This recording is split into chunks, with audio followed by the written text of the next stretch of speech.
예수님 주의 사랑과 자비가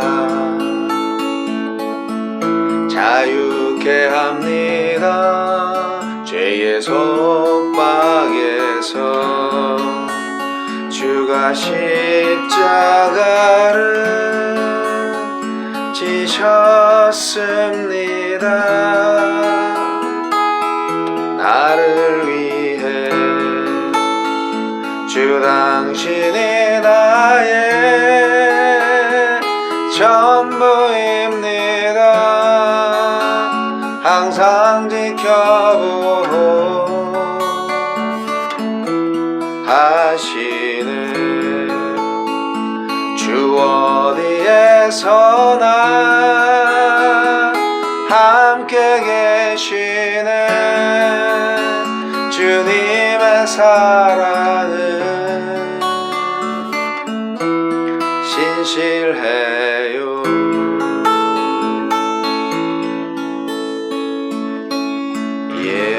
예수님 주의 사랑과 자비가 자유케 합니다. 죄의 속박에서 주가 십자가를 지셨습니다. 나를 위해 주 당신이 나의 전부입니다. 항상 지켜보호 하시네. 주 어디에서나 함께 계시네. 주님의 사랑은 신실해요.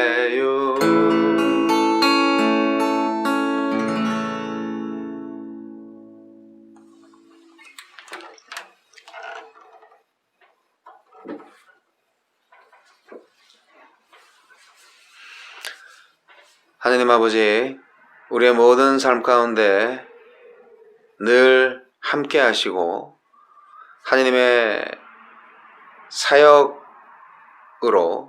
초청하시며 우리를 늘 하느님의 마음에 합한 자로 이끄시는 그 사랑을 기억합니다. 주님, 이제 다시 하느님께로 온전히 바로 서서 주님이 어디서 일하시는지, 그리고 무엇을 위해서 애쓰시는지 제대로 알게 하여 주옵소서. 주님이 말씀하실 때 제대로 듣게 하여 주옵소서. 제대로 반응하게 하여 주옵소서. 나의 생각을 다 내려놓고 완전히 빈 마음, 빈 머리로 주님을 바라보게 하여 주옵소서. 예수님 이름으로 기도합니다. 아멘.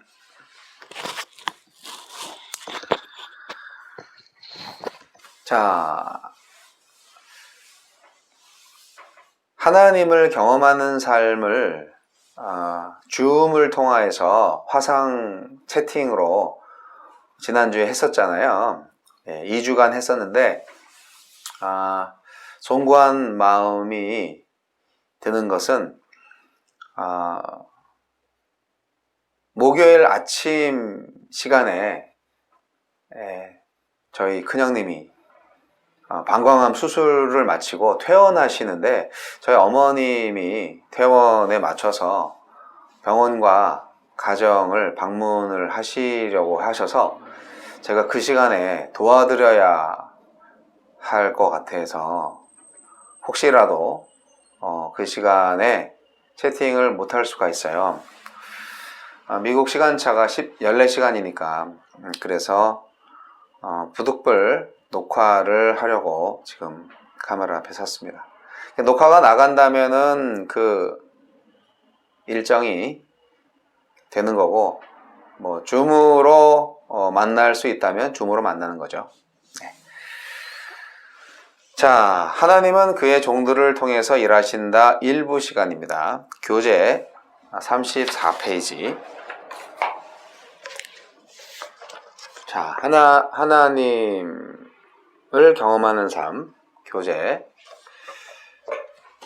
하나님은 그의 종들을 통해서 일하신다. 변화되지 않은 당신 그대로의 상태로는 하나님과 동행할 수 없다. 이것이 오늘의 키워드입니다. 우리는 마치 하나님께서 원하시는 것을 우리에게 명령하고 보내셔서 우리 스스로 힘써 해보라고 하신 듯이 행동합니다. 그러면서도 우리가 하나님을 필요로 하면 언제든지 부를 수 있고 하나님은 우리를 도와주실 것이라고 생각합니다. 이것은 결코 성서적이지 못합니다. 하나님께서는 무슨 일을 하시려 할 때에 하나님의 사람들에게 그분의 뜻을 보여주십니다. 하나님은 하나님의 사람들, 곧 하나님의 종을 통해서 일하십니다. 여기까지 잘 이해되시죠? 우리가 하나님이 필요해서 하나님 부르는 게 아니라 하나님이 하나님의 뜻을 이루시기 위해서 우리를 부르신다는 거예요. 순서가 바뀐 거예요. 우리는 원래부터 기복신앙이 있어요. 그래서 하나님이 무슨 요술방방이라고 생각을 해서 우리가 어떤 필요가 있을 때 하나님한테 기도하면 다 들어주신다는 그런 하나님을 필요할 때 부르는 마치 알라딘의 마술램프 지니처럼 그렇게 하나님을 활용하려고 하는 경향이 있어요. 그렇지 않나요? 그런데 그게 비성경적인 거라는 거예요. 제대로 된 성경적인 하나님과의 관계는 하나님이 먼저 우리를 부르신다는 겁니다. 하나님께서는 당신을 통해 일하고자 하실 때 당신이 있는 곳에서부터 그분이 계신 곳으로 당신을 끌어내십니다. 예, 제가 일하는 곳에 하나님이 오시는 게 아니라 하나님이 일하시는 곳에 나를 끌어내신다는 거예요. 거기서 하나님은 자기가 무엇을 하고 계신지 당신에게 말씀해 주실 것입니다. 하나님께서 무엇을 하고 계신지를 알면 당신이 무엇을 해야 되는지도 알게 됩니다. 그리고 하나님이 하고 계신 일에 동참해야 합니다. 당신이 있는 그곳에서 하나님이 무엇을 하고 계신지를 알게 되는 순간 당신의 인생은 하나님을 향해 정반대의 입장에 놓이게 됩니다. 왜냐하면 변화되지 않는 그 상태는 하나님과 반대 입장일 거라는 거죠. 변화되지 않은 당신 그대로의 상태로는 하나님과 동행할 수 없습니다. 네. 자, 이 교재 전체를 관통하는 하나님을 경험하는 삶의 7가지 실체를 다시 반복적으로 보겠습니다. 아래의 도표는 당신의 삶 속에 역사하시는 하나님께 민감하게 반응할 수 있는 방법을 요약하는 데 도움을 줄 것입니다. 자, 여기 보시면 1단계부터 7단계까지 있어요. 1단계부터 7단계까지 있는데 이 34페이지에도 있고 389페이지에도 있는 이 그림, 이 도표는 그야말로 이 액자를 만들어서 벽에 붙여내야 될 것 같아요. 계속 나오니까. 첫째, 하나님은 당신 주위에서 일하고 계십니다. 하나님은 항상 당신 주위에서 일하고 계십니다. 두 번째, 하나님은 당신과 실제적이고 개인적이며 지속적인 사랑의 관계를 추구하십니다. 네, 사랑의 관계가 먼저예요. 세 번째, 하나님은 당신이 그분의 일에 참여하도록 당신을 초청하십니다. 네, 제가 먼저 나서지 않아요. 하나님이 먼저 부르십니다. 네 번째, 하나님은 하나님 자신과 자신의 목적과 길을 보여주기 위하여 성령님에 의해 성경, 기도, 환경과 교회를 통해서 말씀하십니다. 이것이 이제 흔히 말하는 하나님의 뜻을 아는 법에도 많이 나오는 그런 방법들이죠. 그런데 순서가 중요합니다. 다섯 번째, 하느님의 부르심은 항상 당신을 믿음의 갈등으로 몰아넣고 결단과 그에 따른 행동을 요구합니다. 믿음의 갈등이 없었던 신앙의 선배들은 거의 없었다고 봅니다. 우리도 마찬가지라고 생각하는데요. 여섯 번째, 당신은 하느님의 역사에 참여하기 위해서 당신의 인생을 하느님의 뜻에 맞게 조정해야 합니다. 이 부분 굉장히 중요한 것 같습니다. 우리는 나한테 하느님이 조정하라고 떼쓰고 있는 경우가 많습니다. 그러나 하느님의 뜻은 변하지 않습니다. 우리가 하느님의 뜻에 조정해야 합니다. 일곱 번째, 당신이 하느님께 순종하고 하느님이 당신을 통해서 그분의 일을 성취하심으로 말미암아 당신은 경험으로 하느님을 알게 됩니다. 그렇죠? 성경을 통해서 개념적으로 이론적으로 하느님을 아는 것이 아니라 실제 나의 삶 속에서 경험으로 하느님을 알게 된다는 거예요. 굉장히 주관적인 하느님을 알게 되는 거죠. 나만의 하느님을 알게 되는 거예요. 그런데 그것이 굉장히 성서적입니다. 왜냐하면 다윗의 하나님이 나의 하나님과 같지 않고 야곱의 하나님이 나의 하나님과 같지 않고 모세의 하나님이 나의 하나님과 같지 않아요. 물론 동일하신 하나님이지만 예를 들어서 우리 집에 삼형제가 있는데 막내 아들이 아버지를 아는 것과 둘째 아들이 아버지를 아는 것과 첫째 아들이 아버지를 아는 것은 다 주관적이잖아요. 똑같습니다. 같은 하나님이지만 다 개인적인 경험이 있는 거죠. 우리 그리스도인들도 한 아버지를 모시고 있지만 다 주관적인 하나님이신 거예요. 그래서 이렇게 7가지 실체, 하나님을 경험하는 삶의 7가지 실체, 이 부분에 있어서 여러분 가장 많이 도전이 되거나 찔리는 부분, 자극이 되는 거, 특히 나는 이렇게 생각 안 했는데 라고 생각되는 부분이 있다면 체크하시기 바랍니다. 동그라미 하시기 바랍니다. 당신으로 하여금 7가지 실체를 기억하게 하는 단어나 문장에 동그라미를 하십시오. 네. 저는 뭐 다 밑줄을 그어야 되는 것 같은데. 네. 그 동그라미를 한 단어나 문장에 써보십시오.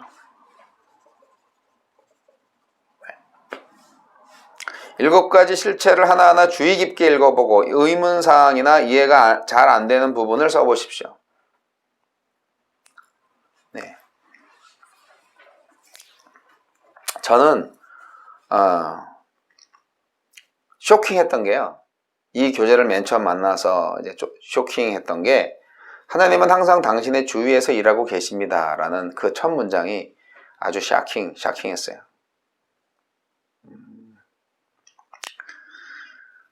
제가 가장 도전받는 부분은 조정이라는 부분이에요.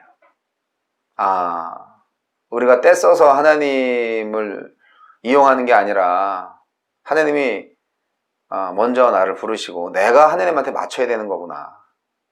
그렇죠?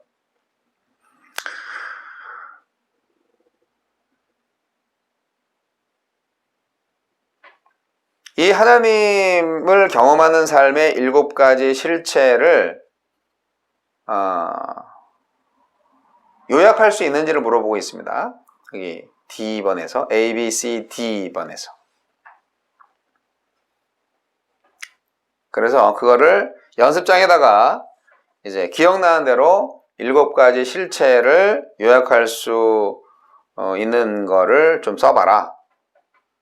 중심이 되는 개념들을 다 써봐라 하는 것입니다. 네. 이 부분은 각자 하셔야 되는 부분입니다. 계속 반복적으로 나오기 때문에 기억이 다 안 난다고 해서 실망하실 필요는 없고요.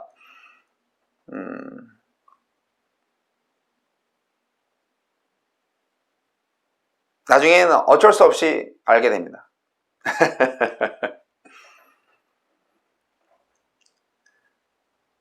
1번이 전 제일 어려워요. 하나님은 항상 노준엽의 주위에서 일하고 계신다. 그러셨나요? 그런데 왜 난 몰랐죠? 그리고 하나님은 나와의 관계를 맺으려고 하시죠. 그리고 하나님이 일하시는 곳에 저를 초청하십니다. 그리고 초청하셔서 이제 뭘 해야 될지를 알려주시죠. 근데 그렇게 되면 저한테 믿음의 갈등이 생겨요. 그러고 나서 갈등이 생겼는데 어떻게 되냐? 뭐 순종해야지 별 수 있어요? 근데 사실상 순종하지 않았을 때가 더 많았던 것 같아요. 그래서 순종을 통하여서 내가 하나님의 뜻에 나를 조정합니다. 그렇게 되면 어떻게 되냐? 하나님을 삶의 경험으로 알게 되는 것이죠. 하나님과 관계가 이루어지고 그 다음에 하나님이 초청을 하시고 그리고 그래서 하나님의 뜻을 알고 그러면 믿음의 갈등이 생기고 믿음의 갈등이 생긴 다음에는 조정을 하고 그리고 하나님을 경험하게 되는 것이 바로 하나님을 경험하는 삶의 7가지 실체입니다. 이 학습 과정의 대부분에서 저자는 7가지 실체 중 한두 가지에 초점을 맞춰 나가면서 7가지 실체를 우리가 더 보다 정확하게 이해할 수 있도록 돕는다고 하시네요. 당신은 제가 자주 7가지 실체의 여러 다른 양상들에 대해서 반복하는 것을 알아차리게 될 것입니다. 네, 이미 알았어요.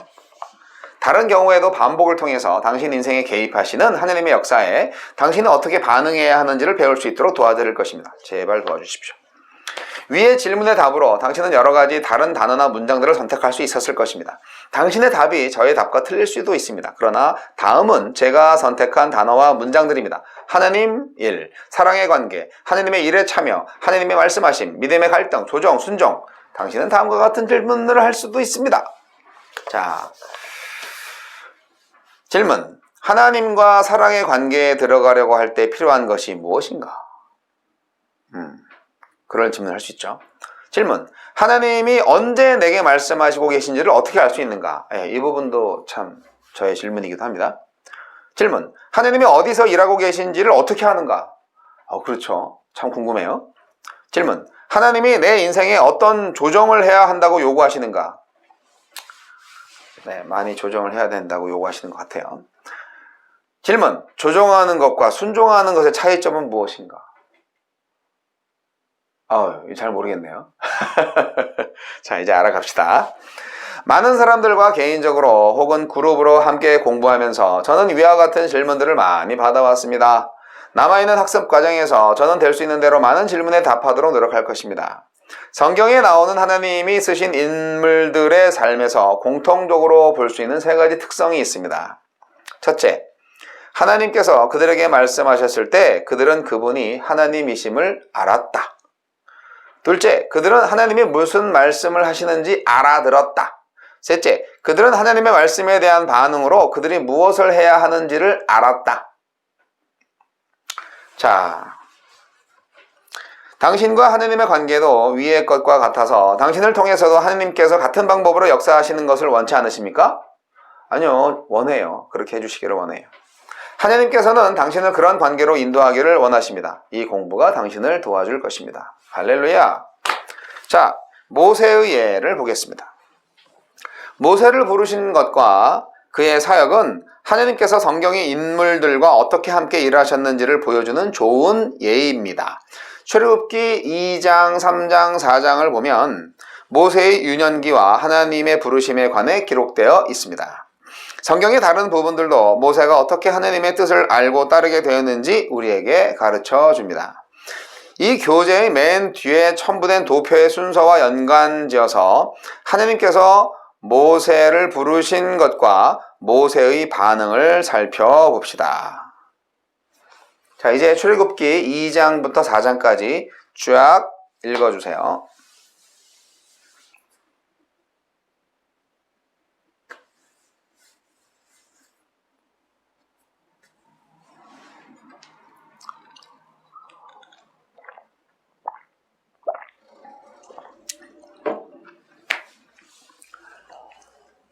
네, 바로 다음으로 넘어가려고 하는데요. 아직 못 읽으신 분이 계시니까 이 유튜브를 포즈 해주시면 되겠습니다.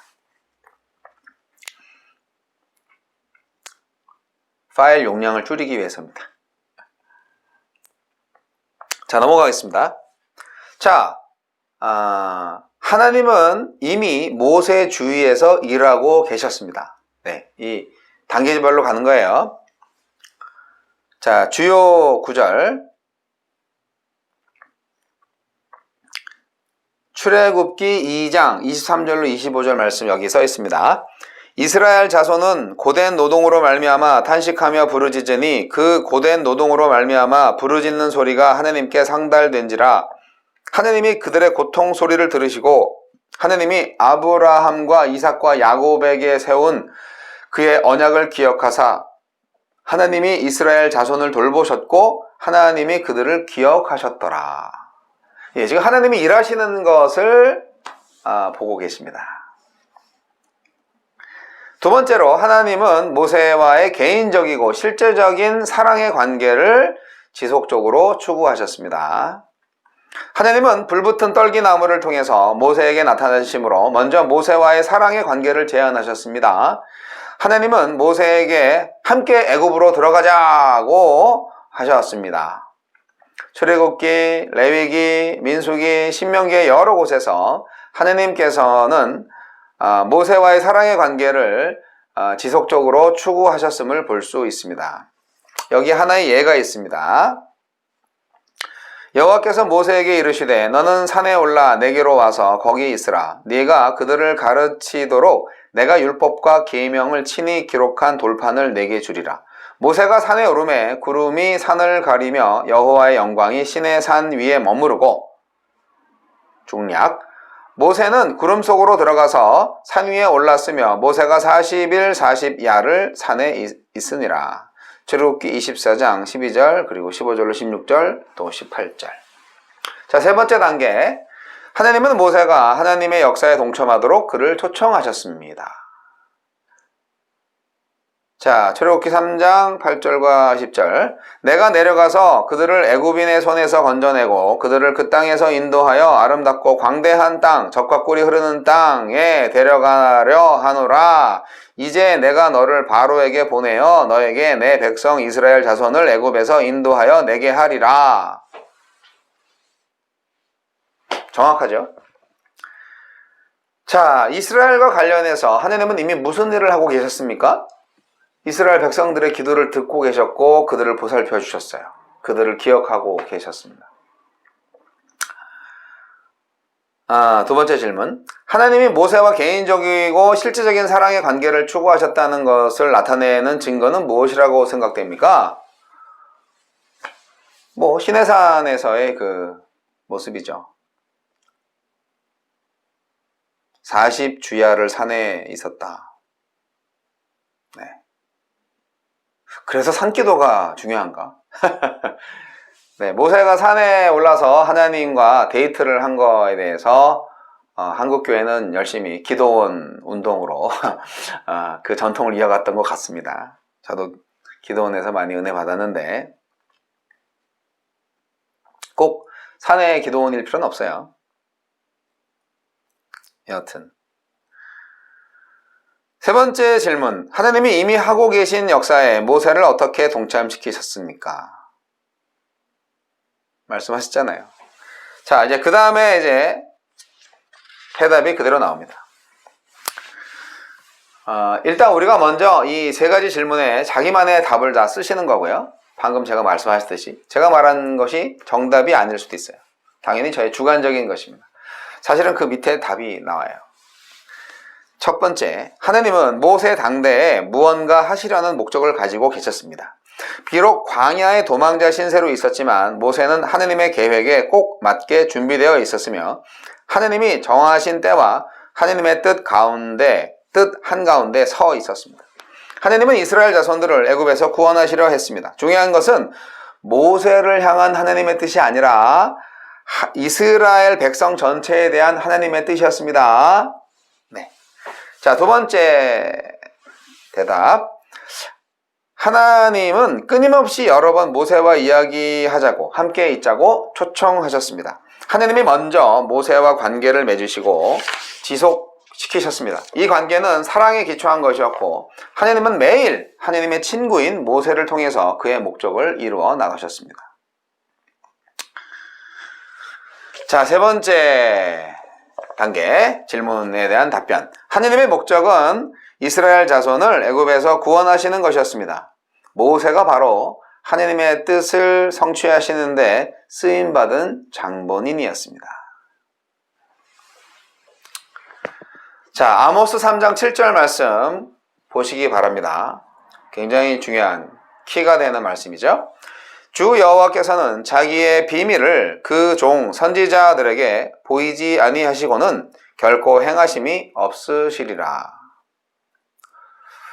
하나님은 언제든지 무슨 일을 하시고자 하면 한 개인이나 그의 사람들에게 자신이 하시고자 하는 것을 보여주십니다. 하나님은 그의 사람들을 통해서 그의 일을 이루십니다. 이것이 하나님이 당신과 함께 일하시는 방법입니다. 성경은 당신이 하나님의 방법을 이해할 수 있도록 제시되어 있습니다. 그 결과 하나님께서 당신의 삶에 역사하기 시작하시면 그분이 하나님이시라는 것을 알게 될 것입니다. 그렇죠? 이것이 바로 성경적인 하나님이 일하시는 방법입니다.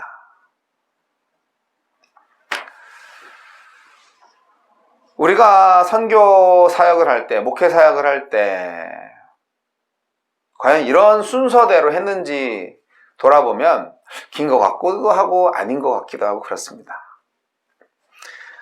그냥 군중심리에 부흥회 집회에 가가지고 주의종되기로 서원하고 계속 그 부흥 강사님의 어떤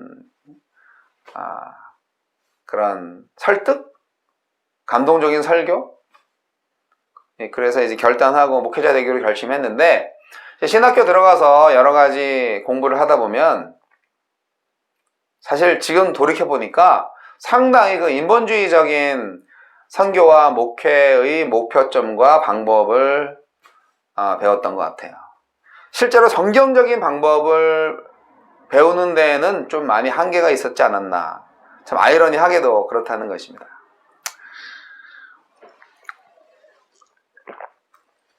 하나님이 일하시는 방법을 저는 이 하나님을 경험하는 삶, 이 교재를 신학교 1학년 때 다 공부를 좀 했으면 얼마나 좋았을까 라는 생각이 듭니다. 근데 제가 미국의 침례교 목사들을 보니까 뭐 다 보지는 않았고 몇 명 이렇게 그냥 봤고 그랬는데 믿음이 참 좋으세요. 그리고 성도들도 믿음이 좋고요. 성경을 잘 알아요. 성도님들이 성경을 많이 알아요. 네, 미국의 성도들이 성경을 많이 읽어요. 제가 볼 때. 요즘은 이제 우리나라 한국의 성도님들도 성경을 많이 보시죠. 성경 필사도 하시고 막.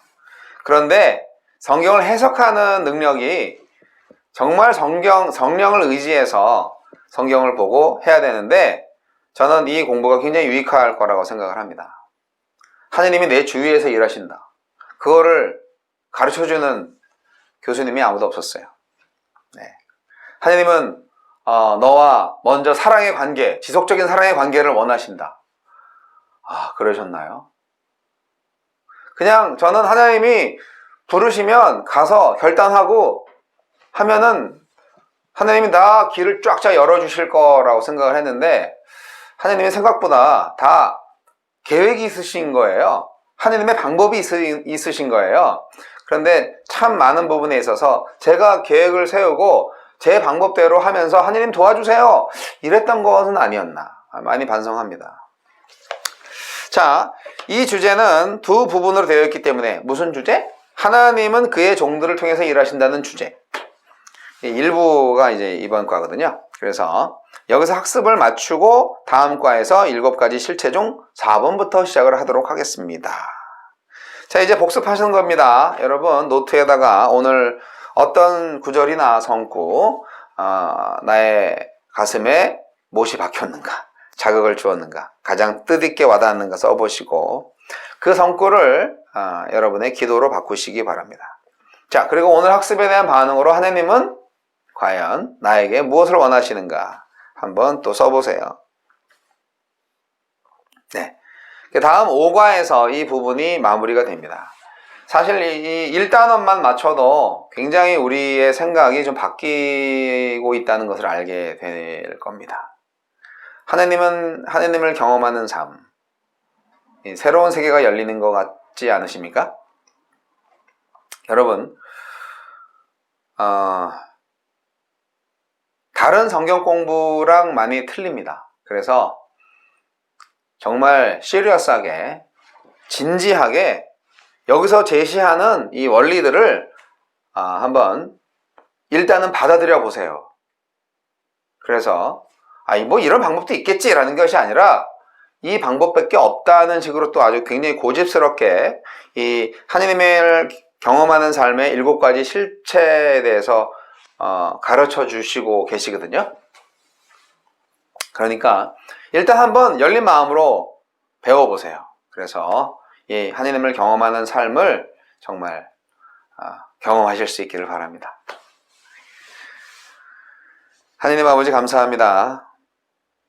진정 내 주위에서 일하고 계셨군요. 주님이 저를 먼저 불러주셨군요. 지속적인 사랑의 관계를 맺으려 하셨군요. 그리고 저에게 하느님의 뜻을 보여주셨군요. 주님 감사합니다. 주님의 사역에 저를 초청해 주셔서 감사합니다. 주님이 주신 생명, 주님이 주신 사역, 모든 것을 주님의 뜻대로, 주님의 방법대로 감당케 하소서. 예수님 이름으로 기도합니다. 고맙습니다.